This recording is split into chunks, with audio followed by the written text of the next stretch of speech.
Radio Kantipur, radio राष्ट्रको।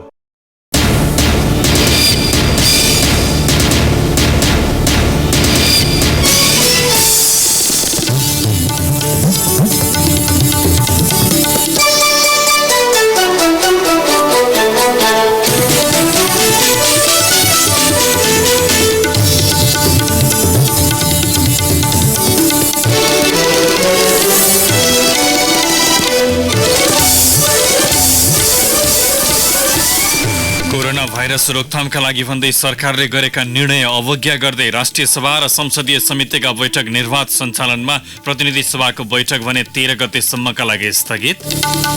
COVID-19 संक्रमण नियन्त्रणका लागि सरकारी तयारी पर्याप्त नभएको भन्दै राष्ट्रिय सभा सदस्यद्वारा सरकारको ध्यानाकर्षण। संक्रमणका कारण वैदेशिक रोजगारीमा जान नसकेका युवालाई स्वदेशमै रोजगार उपलब्ध गराउने सरकारको प्रतिबद्धता। संविधान जारी भएको 4.5 वर्ष हुँदा समेत अधिकांश संवैधानिक आयोगहरूले पूर्णता पाउन सकेनन्। मौलिक हक कार्यान्वयनदेखि सरकारी क्रियाकलाप समेत प्रभावित।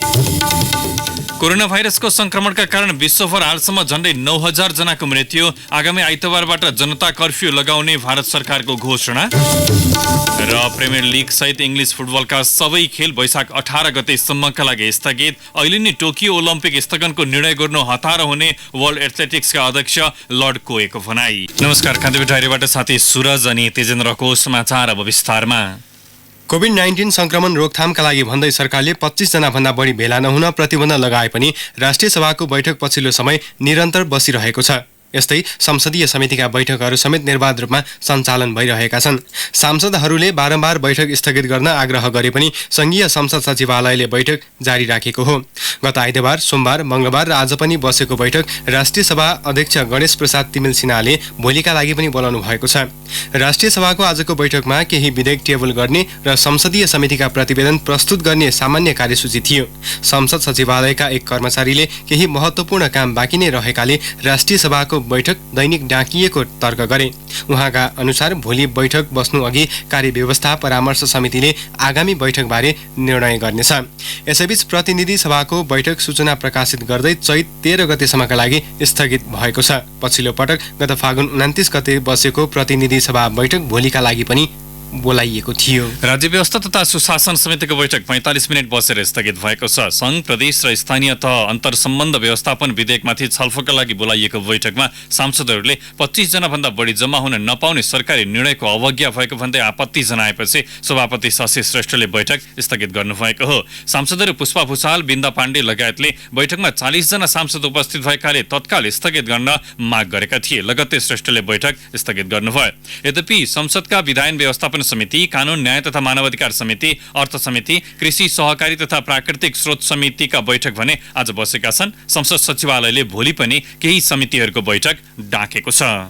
प्रदेश 1 को प्रदेशसभा बैठक अनिश्चित कालका लागि स्थगित गरिएको छ। कोभिड-19 को सम्भावित जोखिमबाट बस्न सरकारले 25 जना भन्दा बढी एकै ठाउँमा भेला हुन रोक लगाएपछि प्रदेश 1 को प्रदेशसभा बैठक स्थगित गरिएको हो।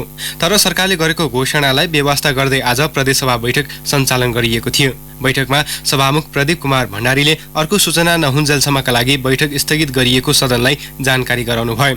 बागमती प्रदेशको प्रदेशसभाको हिउँदे अधिवेशन आज मध्यरातीबाट स्थगित हुने भएको छ।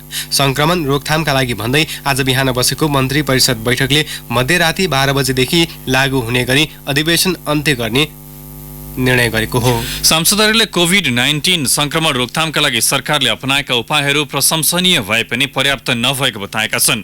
राष्ट्रिय सभाको आजको बैठकको विशेष समयमा बोल्दै उनीहरूले संक्रमणको त्राससँगै कालोबजारी र महँगी बढेकाले नियन्त्रणका लागि विशेष ध्यान दिन सरकारको ध्यानाकर्षण गराए। संक्रमणको उच्च जोखिममा रहेका बालबालिका, वृद्ध र अपाङ्गता भएका व्यक्तिको रेखदेखका लागि सरकारलाई उनीहरूको आग्रह थियो। सांसद कोमल वलीले संक्रमण नियन्त्रणका लागि एक हुनुपर्ने समयमा कालोबजारी बढेको बताउँदै हदैसम्मको कारबाही गर्न सरकारलाई सुझाउनुभयो।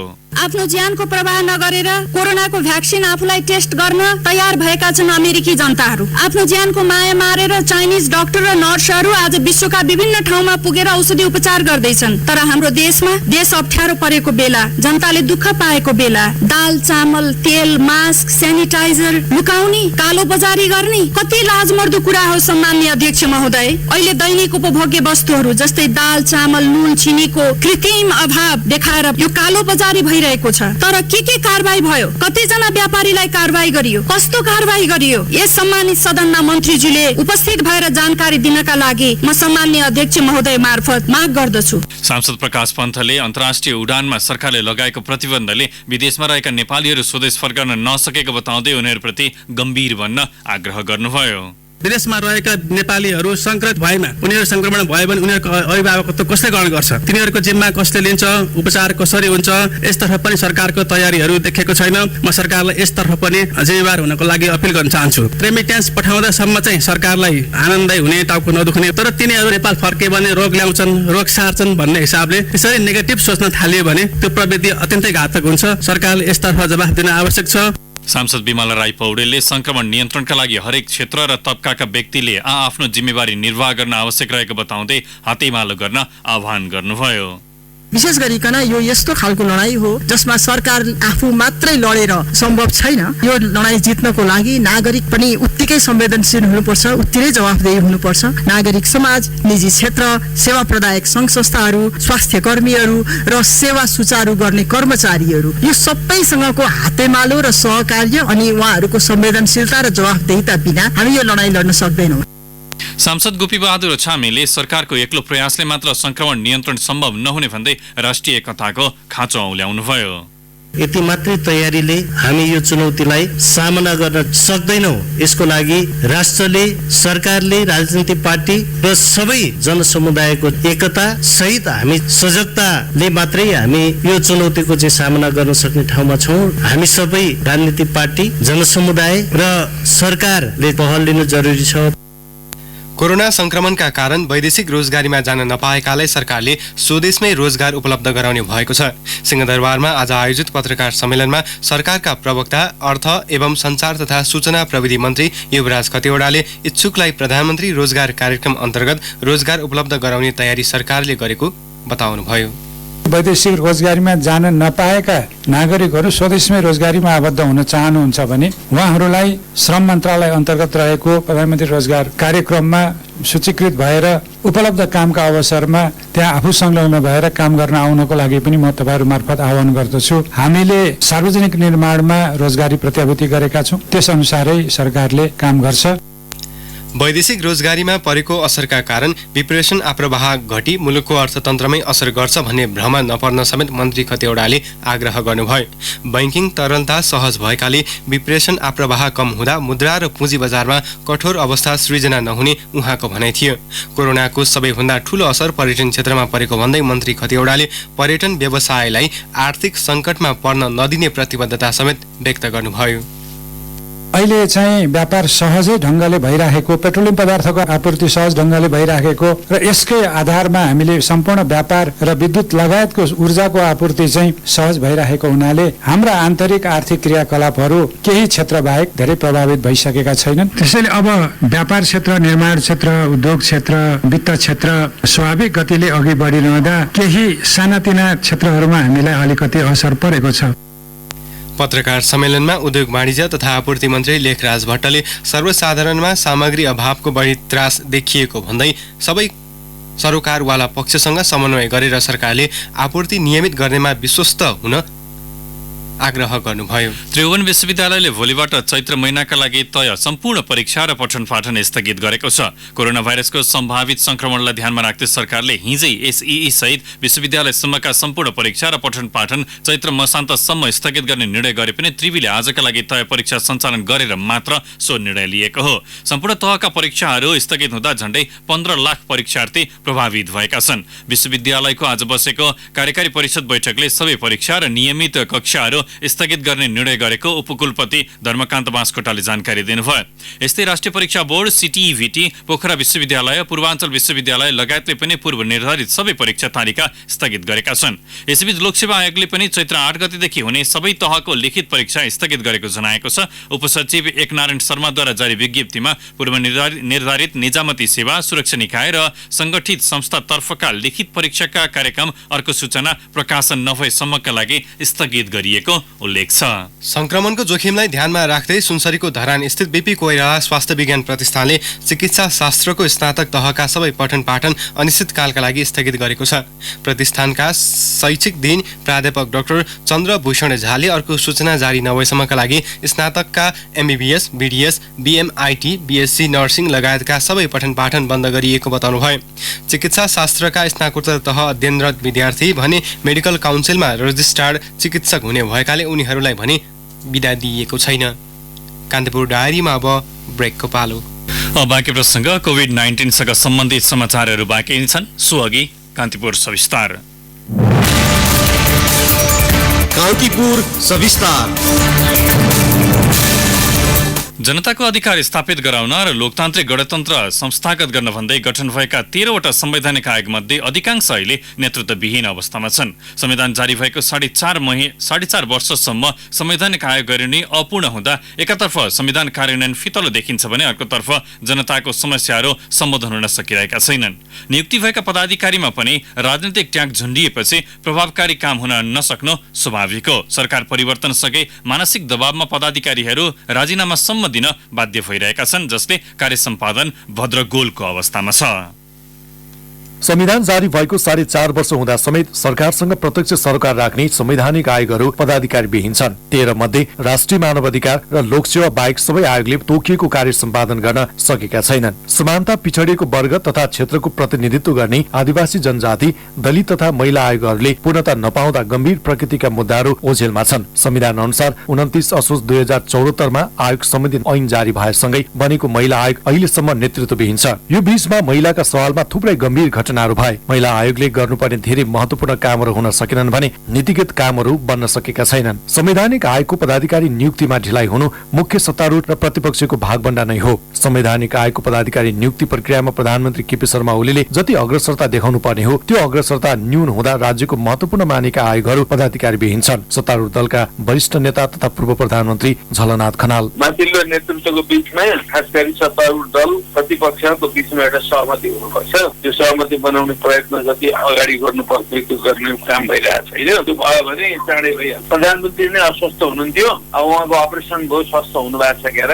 उहाँले काममा फर्कने क्रममा यी कुराहरू अगाडि बढ्ला। संविधानले संवैधानिक मान्यता दिएका दलित, महिला र आदिवासी जनजाति आयोगमा अध्यक्ष सहित 4 जना सदस्य रहने संवैधानिक व्यवस्था रहेसँगै संवैधानिक आयोगमा अझै 40 पद रिक्त छन्। प्रमुख प्रतिपक्षी दल नेपाली कांग्रेसले वर्तमान सरकार नै संवैधानिक आयोगलाई पूर्णता दिने पक्षमा नरहेको आरोप लाउँछ। कांग्रेस प्रवक्ता विश्वप्रकाश शर्मा। सरकारले मात्रै सबै कुरा गर्ने भन्ने हुँदै गर्दा त क्याबिनेटबाट निर्णय हुन्थ्यो। किन संवैधानिक परिषदहरूको सन्दर्भमा संवैधानिक परिषदको परिकल्पना गरियो र किन त्यसमा कार्यपालिका व्यवस्थापकका र न्यायपालिकाका प्रमुखहरू राखियो, किन प्रतिपक्षी दलको नेता पनि राखियो भन्दा राज्यका कतिपय निर्णयहरू साझा स्वामित्व बोधका साथ होस्, सबैले चाहिँ साझा जिम्मेवारी अनुभूति गरून्, त्यसको उच्च गरिमा रहोस् भन्ने खालको हो। त्यसकारणले गर्दा त्यो भागभण्डाको कुरो भन्दा पनि साझा सहमतिका साथ मानिसहरूको चयनको कुरा हो। त्यो संवैधानिक आयोगले पूर्णता नपाउनुमा मुख्य सत्तारूढ दलको उदासीनता नै प्रमुख कारक हो भन्नेमा दुविधा छैन। विभिन्न कारण आलोचना खेप्दै आएको वर्तमान सरकारले आयोगको नेतृत्वका विषयमा कुनै चासो व्यक्त गरेको देखिँदैन। आयोग गठनमा राष्ट्रिय मानव अधिकार आयोगकी सदस्य मोहन अन्सारीले सरकारको नेतृत्व गरेको राजनीतिक दलको इच्छाशक्ति कमजोर भएको तर्क गर्छिन्। जसले बहुमत प्राप्त गरेर आएको राजनीतिक दल छ नि, त्यसले यो सन्देश सम्प्रेषण गर्न सक्नु पर्थ्यो। प्रशासन पनि त्यत्तिकै जिम्मेवार छ, संसद पनि त्यत्तिकै जिम्मेवार छ र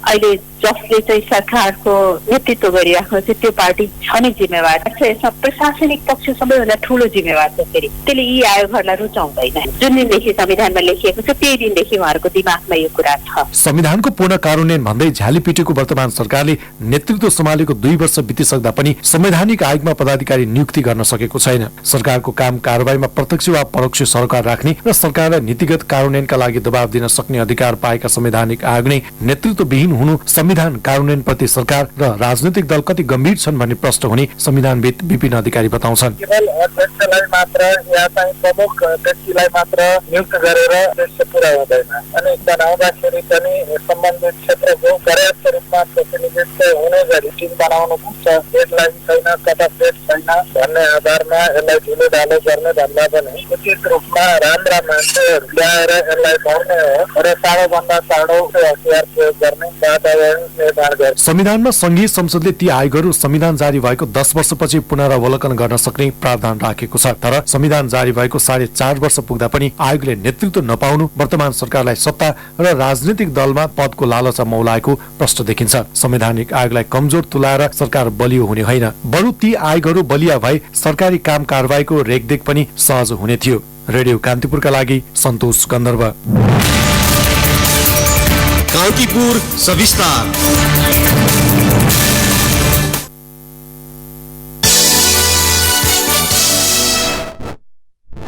काठमाडौँ उपत्यका भित्रिने यात्रुको संख्यामा कमी आएको छ। काठमाडौँको रामशाह पथ स्थित महानगरीय ट्राफिक प्रहरी महाशाखाका एसपी जीवन कुमार श्रेष्ठका अनुसार उपत्यकाबाट बाहिरिनेको संख्या पूर्ववत रहे पनि आउने यात्रुको संख्यामा भने उल्लेख्य कमी आएको हो। आज साँझसम्म विभिन्न नाका भएर 56,935 जना यात्रु उपत्यका भित्रिएका छन् भने 89,804 जना यात्रु बाहिरिएका छन्। बाहिरिनेको संख्या दैनिक 90,000 को हाराहारीमा रहे पनि भित्रिनेको संख्या भने हिजो र अस्तिको तुलनामा करिब 30,000ले कमी आएको एसपी श्रेष्ठले बताउनुभयो। सरकारले दक्षिणतर्फका सीमा नाकामा आवतजावतमा कडाई गर्ने निर्णय गरेको छ। गृह मन्त्रालयमा आज 4 मन्त्री, 21 मन्त्रालयका सचिव र सुरक्षा अधिकारीहरूको संयुक्त बैठकले मुलुकमा कोभिड-19 भित्रन नदिन सीमा नाकामा आवतजावतमा थप कडाई गर्ने निर्णय गरेको हो। गृहमन्त्री रामबहादुर थापा, स्वास्थ्य तथा जनसङ्ख्या मन्त्री भानुभक्त ढकाल, संघीय मामिला तथा सामान्य प्रशासन मन्त्री हृदय त्रिपाठी, भौतिक पूर्वाधार तथा यातायात मन्त्री वसन्त कुमार नेम्बाङ सहितको बैठकले भारतीय सीमा नाका हुँदै कोभिड-19 भित्रन सक्ने जोखिम औल्याउँदै मानव आवतजावतमा थप कडाई गर्न स्थानीय प्रशासन र सुरक्षा निकायलाई निर्देशन दिएको हो। कोरोना संक्रमणको त्रासका कारण भारतको दक्षिणी राज्य कर्नाटकमा रहेका नेपालीहरू धमाधम स्वदेश फर्कन थालेका छन्। भारतको बेङ्गलोरमा कुकका रूपमा कार्यरत डोटीका मनोज भट्ट सहित 70 जना अहिले नेपाल आइरहेको त्यहाँबाट हाम्रा सहकर्मी सुरेश राज नेउपानेले जानकारी दिए। कर्नाटकमा ठ्याक्कै कति संख्यामा नेपाली छन् भन्ने यकिन तथ्याङ्क छैन, तर प्रवासी नेपालीहरूमा करिब 50,000 भन्दा बढी भएको अनुमान छ। कोभिड-19 को रोकथाम र नियन्त्रणका लागि पूर्व तयारी स्वरूप नेपाली सेनाले सैनिक मुख्यालय जंगी अड्डामा विपद व्यवस्थापन केन्द्र स्थापना गरेको छ। कोरोना भाइरस मुलुकमा देखा परे कसरी अगाडि बढ्ने भनेर छलफल गर्न प्रधान सेनापति पूर्णचन्द्र थापाको नेतृत्वमा आज बसेको सेनाका उच्च अधिकृतहरूको बैठकले विपद व्यवस्थापन केन्द्र सञ्चालनको जिम्मेवारी युद्ध कार्य निर्देशनालयले दिएको हो। निर्देशनपछि युद्ध कार्य निर्देशनालयले कोरोना रोकथाम र नियन्त्रणलाई आवश्यक पर्ने औषधि र औजारहरूको व्यवस्था गर्नेछ। कोभिड-19 रोकथामका लागि स्कुल कलेज विदा गरिए पनि गाउँ फर्कनेहरू धेरै भएपछि यातायात व्यवस्था विभागले सार्वजनिक सवारीका रुट इजाजत खुला गरेको छ। रुट खुला गरिएपछि भोलिदेखि एउटा रुटमा गुड्ने सवारी अर्को रुटमा गुड्न पाउने भएका छन्। यातायात व्यवस्था विभागका महानिर्देशक गोगन बहादुर हमालले भिड बढ्ने सम्भावनाका कारण सवारीका रुट खुला गरिएको बताउनुभयो। यो सँगै नयाँ लाइसेन्स र थपको आवेदन बन्द गरिएको छ, तर लाइसेन्स नवीकरण कार्य भने खुला राखिनेछ। गाडीमा सिट संख्याभन्दा बढी यात्रु चढाउन नपाइने, गाडीमा सेनिटाइजर अनिवार्य र यात्रुहरूले मास्क अनिवार्य लगाउनु पर्ने विभागले निर्णय गरेको छ। संस्कृति, पर्यटन तथा नागरिक उड्डयन मन्त्रालयले हनुमानढोका दरबार संग्रहालय, नारायणीटी दरबार संग्रहालय, राष्ट्रिय संग्रहालय छाउनी, पाटन संग्रहालय, सांस्कृतिक केन्द्रहरू, राष्ट्रिय अभिलेखालय चैत्र मसान्तसम्मका लागि बन्द गर्ने निर्णय गरेको छ। मन्त्रालयका सहप्रवक्ता प्रकाश शर्मा ढकालका अनुसार मन्त्रालय मातहतका सांस्कृतिक संस्थान, प्रज्ञा प्रतिष्ठानका सभाहाल र प्रेक्षालय पनि चैत्र मसान्तसम्मका लागि बन्द गरिएका छन्। यस्तै गोर्खाको मनोकामना मन्दिरमा सञ्चालित मनोकामना केबल कार पर्सि शनिबारदेखि चैत्र मसान्तसम्म 22 दिनका लागि बन्द हुने भएको छ। इन्धनको मूल्य घटेसँगै निजी वायुसेवा कम्पनीहरूले आन्तरिक उडानतर्फको भाडादर घटाएका छन्। अन्तर्राष्ट्रिय बजारमा इन्धनको मूल्यमा गिरावट आएसँगै इन्धनको मूल्य घट्दा हवाई इन्धनको मूल्य पनि घटेको छ। सबैभन्दा बढी धनगढीको भाडादर 200 रुपैयाँ घटेको छ भने सबैभन्दा कम जोमसोमको भाडादर 35 रुपैयाँ घटेको छ। यस्तै नेपाल वायुसेवा निगमले जापानको नारिता र संयुक्त अरब इमिरेट्सको दुबईमा गर्दै आएको नियमित उडान भोलि मध्यरातिदेखि लागू हुने गरी स्थगित गरेको छ। सरकारले गरेको निर्णय अनुसार ती दुई गन्तव्यको नियमित उडान चैत 30 गतेसम्मका लागि स्थगित गरिएको निगमले आज विज्ञप्ति मार्फत जनाएको छ। उसले भोलि र सोभन्दा पछिका उडानका टिकट खरिद गरेका यात्रुहरूलाई टिकट फिर्ता गर्दा भुक्तानी गरेको रकम पुरै उपलब्ध गराउने भएको छ। यस्तै हिमालय एयरलाइन्सले पनि आजदेखि लागू हुने गरी काठमाडौँ ढाका काठमाडौँ उडान अर्को सूचना नआएसम्मका लागि स्थगन गरेको जनाएको छ। कान्तिपुर डायरीमा अब 12 डायरीको पालो। बारा डायरीमा लक्ष्मी शाहको नमस्कार। घरेलु विषाक्त मदिराले धनुषामा 21 जनाको ज्यान गएपछि प्रदेश 2 को प्रदेश सभामा मदिरा मुक्त प्रदेश बनाउन माग उठे पनि त्यस्ता मदिरा उत्पादनमा कमी आएको छैन। थरी स्वादका घरेलु मदिरा शहरदेखि गाउँसम्म छ्यापछ्याप्ती पाइए पनि त्यसको प्रभावकारी नियमन हुन नसकेपछि उपभोक्ताको मागसँगै उत्पादन र बिक्री बढेको छ। केही समय यता सीमा पारीबाट लागू औषध भित्र्याउने क्रम बढेको छ। खुला सिमानाको फाइदा उठाउँदै केही समूहले यस्तो कारोबार गरिरहेका छन्। केही दिन अघि मात्र प्रहरीले सिमराबाट प्रेस लेखिएको बाइकबाट 930 थान लागू औषध सहित 2 जनालाई पक्राउ गरेको थियो। यस घटनाको केही दिन अघि मात्र सशस्त्र प्रहरीको सीमा सुरक्षा बलले कलैया उपमहानगरपालिका 10 को मटियारवा नाका छेउमा पर्ने पकडी गाउँबाट भारतबाट ल्याउँदै गरेको ठूलो परिमाणको लागू औषध सहित एक महिलालाई पक्राउ गरेको थियो। पछिल्लो समय शहर, नगर र पूर्व पश्चिम राजमार्गमा भन्दा गाउँमा बढी दुर्घटना हुन थालेको छ। केही महिना यता त्यस्तो दुर्घटना रोकथामका लागि गाउँ-गाउँमा ट्राफिक प्रहरी परिचालन गरिएको पाइएको छ। दुर्घटना रोकथामको लागि ट्राफिकको जनशक्ति समेत थप गरी ग्रामीण भेगमा ट्राफिक परिचालन गरिएको जिल्ला ट्राफिक कार्यालयले जनाएको छ। विश्व महामारीको रूप लिएको नोभेल कोरोना भाइरसलाई नेपाल प्रवेश गर्न नदिन बाराई स्थित भारतीय सीमावर्ती नाकामा निगरानी बढाइएको छ। निगरानीको क्रममा भारतबाट नेपाल प्रवेश गर्नेहरूको स्वास्थ्य जाँच गरेर मास्क वितरण गरिएको छ। सशस्त्र प्रहरीका सीमा सुरक्षा बलले स्थानीय स्वास्थ्य कर्मीहरूको सहयोगमा जिल्लाको 3वटा नाकाहरूमा कोरोना भाइरसको जाँचको लागि हेल्प डेस्क स्थापना गरेर स्वास्थ्य जाँच गर्दै सतर्कता बढाएको छ। हस्त 12 डायरी आजलाई यति नै। लक्ष्मी शाहलाई बिदा दिनुस्। नमस्कार। जिल्ला डायरी पछि कान्तिपुर डायरीमा फेरि पनि ब्रेकको पालो। निवर्तमान सञ्चार तथा सूचना प्रविधि मन्त्री गोकुल बास्कोटाको घरमा बम विस्फोट गराएको अभियोगमा प्रहरीले काठमाडौँका विभिन्न स्थानबाट 3 जना प्रतिबन्धित नेत्र विक्रम चन्द समूहका कार्यकर्तालाई पक्राउ गरेको छ। पक्राउ परेका उनीहरूको नाम भने प्रहरीले सार्वजनिक गरेको छैन। भोलि पत्रकार सम्मेलन गरी उनीहरूलाई सार्वजनिक गर्ने तयारी प्रहरीको छ। उनीहरूलाई महानगरी अपराध महाशाखाको टोलीले पक्राउ गरेको हो। बास्कोटाको भक्तपुर स्थित घरमा गत फागुन 28 गते बम विस्फोट भएको थियो।